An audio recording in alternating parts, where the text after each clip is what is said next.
Mana sih ini? Assalamualaikum warahmatullahi wabarakatuh. Uh, Perkenalkan kami dari kelompok isu. Pada kali ini kami ingin mempresentasikan tentang digitalisasi keuangan syariah menuju keuangan inklusif. Kerangka maksud syariah.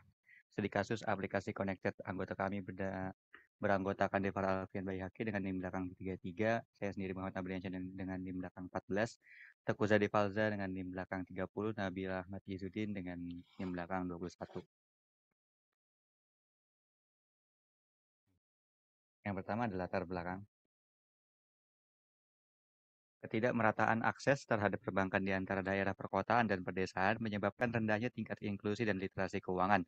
Berdasarkan data World Bank tahun 2011, tingkat kepemilikan akun perbankan orang Indonesia sekitar 20% dari total penduduk. Selanjutnya pada tahun 2014 meningkat menjadi sekitar 36% dari total penduduk dan pada tahun 2017 kembali mengalami peningkatan menjadi sekitar 49%. Walaupun terjadi peningkatan yang cukup baik, tetapi jika dilihat nilai rata-rata pertumbuhan kepemilikan akun perbankan tahun 2011 hingga tahun 2017 hanya sekitar 14,5%. Artinya masih banyak orang Indonesia yang belum mendapatkan akses terhadap perbankan.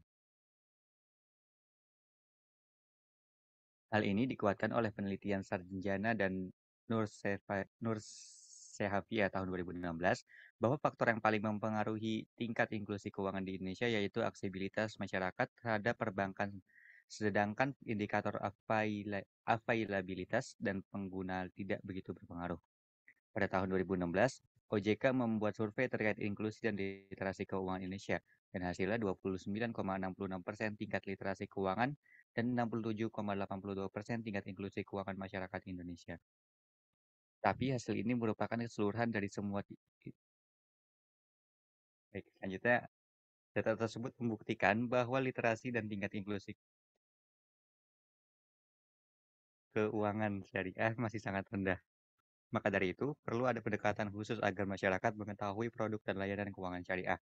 Salah satu pendekatan yang dapat dilakukan oleh perusahaan dan praktisi keuangan syariah adalah memanfaatkan teknologi digital sebagai sarana untuk meningkatkan akses masyarakat terhadap produk dan layanan keuangan digital. Teknologi digital saat ini berkembang cukup pesat. Hal ini ditandai dengan revolusi industri 4.0, di mana industri mengembangkan dan memanfaatkan teknologi untuk membantu mempermudah operasionalnya. Sektor industri yang mengembangkan teknologi digital dalam bisnisnya, sebagian besar diprakarsai oleh perusahaan e-commerce, startup, finansial teknologi, baik itu peer-to-peer lending ataupun crowdfunding. Ya, selanjutnya adalah teori yang digunakan. Nah, ini teori yang digunakan yang pertama itu ada inklusi keuangan. Nah, keuangan inklusif itu merupakan bentuk pendalaman keuangan atau financial service deepening yang ditujukan untuk seluruh golongan masyarakat, khususnya masyarakat kelas bawah, agar dapat mengakses produk dan jasa keuangan yang formal dan lebih mudah serta terjangkau, seperti menabung, menyimpan uang yang aman, atau keeping, transfer pinjaman, dan asuransi. Indeks yang digunakan untuk mengukur inklusi keuangan itu terdiri dari 3 faktor, yaitu akses, penggunaan, dan kualitas. Yang kedua, digitalisasi dan fintech. Nah, ini sejak tahun 1980-an, tren digitalisasi mulai banyak diperbincangkan. Nah, saat itu komputer rumah mulai diperkenalkan ke pasar konsumen.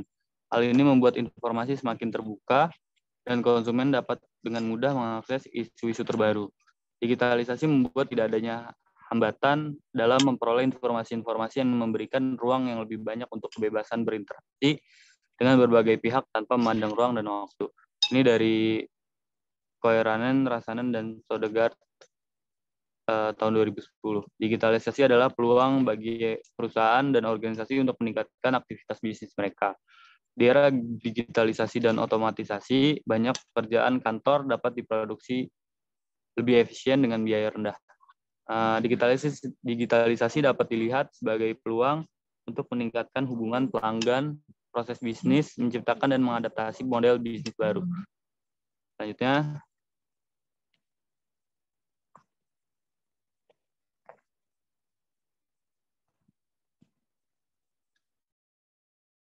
Nah, ini selanjutnya digitalisasi sistem keuangan dan teknologi atau biasa disebut dengan fintech yang merupakan inovasi sistem keuangan secara digital agar masyarakat dapat dengan mudah mengakses produk dan layanan keuangan dan melemahkan barrier to entry. Dari data Bank Indonesia tahun 2016. KPMG mengartikan industri teknologi keuangan sebagai bisnis berbasis teknologi yang bersaing dan berkolaborasi dengan lembaga keuangan. Dalam pengertian yang berbeda, menjelaskan bahwa fintech mengacu pada layanan keuangan dan produk inovatif yang disampaikan melalui teknologi terbaru. Perkembangan fintech ini merubah pola model bisnis keuangan saat ini di mana melemahnya barrier to entry memberikan peran bagi fintech dan memunculkan perilaku unregulated yang menjalankan model bisnis layaknya perusahaan atau institusi regulated. Ini berdasarkan makosid syariahnya, ini yaitu tujuan-tujuan syariat dan rahasia yang dimaksudkan oleh Allah dalam setiap hukum dan keseluruhan hukumnya. Secara keseluruhan dari 4 ulama yang berpendapat tentang makosid syariah, semuanya membedakan antara tingkat maslahah yang menjadi 3 itu daruriyat, hajat, dan tahsiniyat. Maslahah daruriyat disebut sebagai maqasid al-khamsah, yaitu al-din, jiwa, al-nafas, turunan anase, akal dan al-aql, harta dan al-mal. Maslahah hajiat untuk menghilangkan kesempitan dan kesulitan dalam pemenuhan kebutuhan dasar manusia. Maslahah tahsiniyat adalah segala sesuatu yang berhubungan dengan menjaga kehormatan dari maqasid al-khamsah tersebut.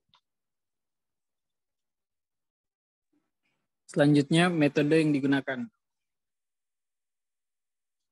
Metode yang digunakan penelitian ini merupakan jenis penelitian deskriptif dengan pendekatan kualitatif, yaitu prosedur penulisan yang menghasilkan data deskriptif uraian terhadap suatu peristiwa atau masalah, berupa kata-kata tertulis dari orang-orang dan perilaku yang diamati tidak secara langsung atau studi kasus tunggal dan dalam satu lokasi saja.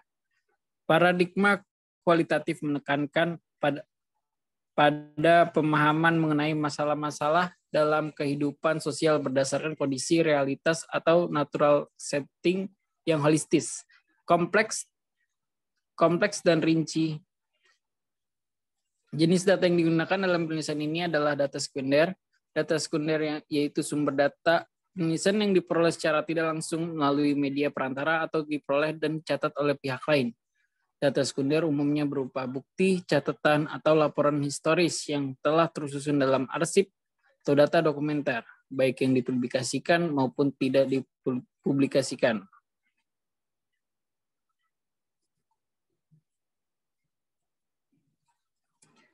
Selanjutnya, teknik yang digunakan untuk mengumpulkan data dalam penelitian ini adalah yang pertama studi pustaka, yaitu serangkaian kegiatan yang berkenaan dengan metode pengumpulan data pustaka, membaca dan mencatat serta mengolah bahan penelitian. Yang kedua, dokumenter. Studi dokumentasi dilakukan dengan jalan membaca laporan-laporan penulisan sebelumnya, serta artikel yang diakses dari internet, buku maupun jurnal yang sesuai dengan permasalahan. Pada metode ini, penulis hanya memindahkan data yang relevan dari suatu sumber atau dokumen yang diperlukan. Yang ketiga, diskusi, yaitu cara pengumpulan data dengan melakukan pembicaraan dan pertukaran pikiran dengan orang-orang yang berkompeten dengan objek yang sedang diteliti guna memecahkan masalah tertentu. Yang keempat, intuitif subjektif, merupakan perlibatan pendapat penulis atas masalah yang sedang dibahas. Penelitian ini menggunakan analisis makosid syariah untuk melihat kesesuaian antara inovasi teknologi dalam produk dan layanan keuangan syariah dengan tataran pedoman kebutuhan-kebutuhan saat ini yang sesuai dengan syariat. Pembagian makosid syariah, maslahah daruriyat disebut juga dengan makosid al-khamsah, yaitu agama atau al-din, jiwa al-nafs, keturunan al-nasl, akal al-aql, dan harta al-mal. Maslahah hajat untuk menghilangkan kesempitan dan kesulitan dalam pemenuhan kebutuhan dasar manusia. Maslahah tahsiniyat adalah segala sesuatu yang bertujuan untuk menjaga kehormatan dari makosid al-khamsah tersebut.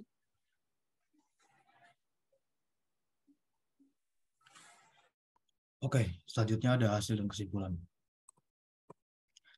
Hasil dan kesimpulan, sebuah survei tentang keadaan seni di bidang perbankan dan keuangan Islam dalam teori dan praktik diharapkan dapat memenuhi kebutuhan itu. Karena secara praktik dan permasalahan yang masih dihadapi oleh sektor keuangan syariah, antara lain keterbatasan suplai produk syariah, keterbatasan akses akan produk keuangan syariah, masih belum optimal tingkat literasi